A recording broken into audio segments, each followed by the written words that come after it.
લોખંડી પુરુષ સરદાર વલ્લભભાઈ પટેલની 150મી જન્મ જયંતિ પ્રસંગે નર્મદા જિલ્લાના સ્ટેચ્યુ ઓફ યુનિટી એકતાનગર ખાતે વડાપ્રધાન નરેન્દ્ર મોદી આપેલા એક ભારત શ્રેષ્ઠ ભારતના મંત્રને ઉજાગર કરતા ભારત પર્વ 2025ની ઐતિહાસિક ઉજવણી થઈ રહી છે કે જેમાં ઉત્તરાખંડના પ્રવાસન અને જાહેર બાંધકામ મંત્રી સતપાલ મહારાજ, ગુજરાત સરકારના નાણાં, ઉર્જા અને પેટ્રોકેમિકલ્સ મંત્રી કનુભાઈ દેસાઈ અને ગુજરાત સરકારના વન પર્યાવરણ મંત્રી અર્જુન મોઢવાડિયા સહભાગી થયા હતા. સ્ટેચ્યુ ઓફ યુનિટી ખાતે જંગલ સફારી પાસે ભારત દર્શન પેવેલિયન ખાતે વિવિધ રાજ્યોના બનાવવામાં આવેલ પેવેલિયનોની મુલાકાત લીધી હતી. ત્યારબાદ વિવિધ રાજ્યો અને કેન્દ્ર શાસિત પ્રદેશોની વાનગીઓ પીરસતા ફૂડ સ્ટોલ અને એક લાઈવ સ્ટુડિયો કિચનની મુલાકાત લઈ ત્યાંની વાનગીઓનો સ્વાદ ચાખ્યો હતો. સાથે સાથે ભારતના વિવિધ રાજ્યોની ભાતીગળ અને નવીન હસ્તકલા સ્ટોલની મુલાકાત લીધી હતી. સ્ટેચ્યુ ઓફ યુનિટી ખાતે ડેમ વ્યૂ પોઈન્ટ એક વેલી ઓફ ફ્લાવર પાસે બનાવેલ સાંસ્કૃતિક મંચ પર ગુજરાત, ઉત્તરાખંડ સહિત વિવિધ રાજ્યોના સાંસ્કૃતિક નૃત્યને નિહાળ્યું હતું. જે સરદાર સરોવર ડેમની સરદાર સાહેબે કલ્પના કરી હતી એ ડેમને સાકાર કરવાનું શ્રેય અને યશ છે એ યશસ્વી પ્રધાનમંત્રી નરેન્દ્રભાઈ મોદીને જાય છે. અને આ ડેમ છે એ આજે દેશનો સૌથી મોટામાં મોટો ડેમ બની ચૂક્યો છે. જ્યારે સ્ટેચ્યુ ઓફ યુનિટી સરદાર સાહેબની મૂર્તિ એ વિશ્વની સૌથી ઊંચી મૂર્તિ જેની કલ્પના પણ નરેન્દ્રભાઈએ કરી હતી અને સાકાર પણ નરેન્દ્રભાઈએ કરી, એ સ્ટેચ્યુ ઓફ યુનિટી અને ડેમ આજે અમે ઉત્તરાખંડના પ્રવાસન મંત્રી સતપાલ મહારાજજી અને અમારા સિનિયર મંત્રી કનુભાઈ દેસાઈની સાથે આજે સ્ટેચ્યુ ઓફ યુનિટી પણ જોયું અને બીજા આકર્ષણો પણ જોયા. અને જે ભારત એકતા પર્વ ઉજવાય છે એ પર્વની અંદર આજે અમે ભાગ લેવાના છીએ.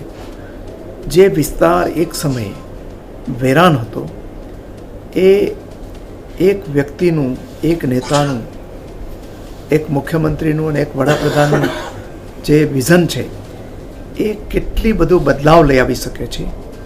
એ બદલાવની નિશાની સ્ટેચ્યુ ઓફ યુનિટી અને સરદાર સરોવર ડેમ છે. અને આ નવા ભારતના નવા લેન્ડમાર્ક છે અને એનું ગૌરવ દરેક ભારતવાસીઓને છે. આજે દુનિયા આખીનું આકર્ષણ આ સેન્ટર બની ચૂક્યું છે. અને એકતા દિવસ અને ભારત વિકાસ પર્વ છે ઉજવાય છે, એમાં ભાગ લેવામાં ખૂબ આનંદ અને ગૌરવની લાગણી અનુભવું છું. आज स्टैच्यू ऑफ यूनिटी के देखने का मौका मिला और अवलोकन करने का मौका मिला.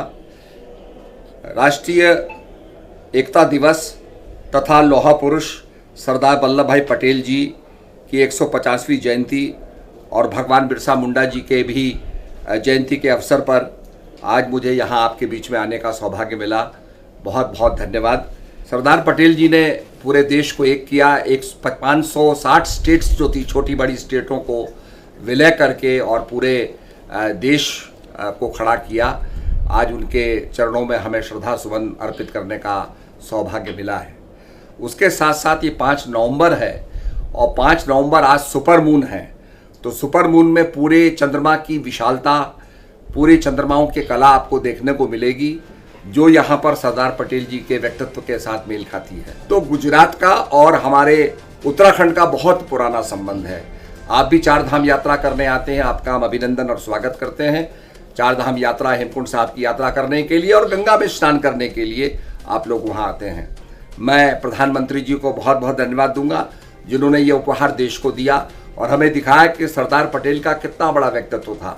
आज हमें देखने का मौका मिला कि जो कल्पना सरदार पटेल के हृदय में थी, उसी हृदय की गैलरी से आज उनका नज़ारा, पूरे बांध का नज़ारा देखने को मिला. जो पानी, जो आज ये जो जल है, ये कितनी भूमि को सिंचन कर रहा है, ये नज़ारा देखने को मिला. तो देश सिंचित हो रहा है, देश आगे बढ़ रहा है, एकता के साथ आगे बढ़ रहा है और हमें सब मिल करके देश को विश्व गुरु बनाना है. उसके लिए हमें यहाँ से संकल्प लेना चाहिए. आज इस धरती पर आके उसी संकल्प को हम दोहराते हैं कि मोदी जी का साथ देके हम देश को फिर से विश्व का गुरु बनाएंगे. बहुत बहुत धन्यवाद. Bureau report CN24 news. હવે જુઓ દેશ દુનિયાની તમામ ખબરો તમારી આંગળીના ટેરવે. ઉઠાવો મોબાઈલ અને Google Play Store પરથી ડાઉનલોડ કરો અમારી CN24 ન્યૂઝ મોબાઈલ એપ.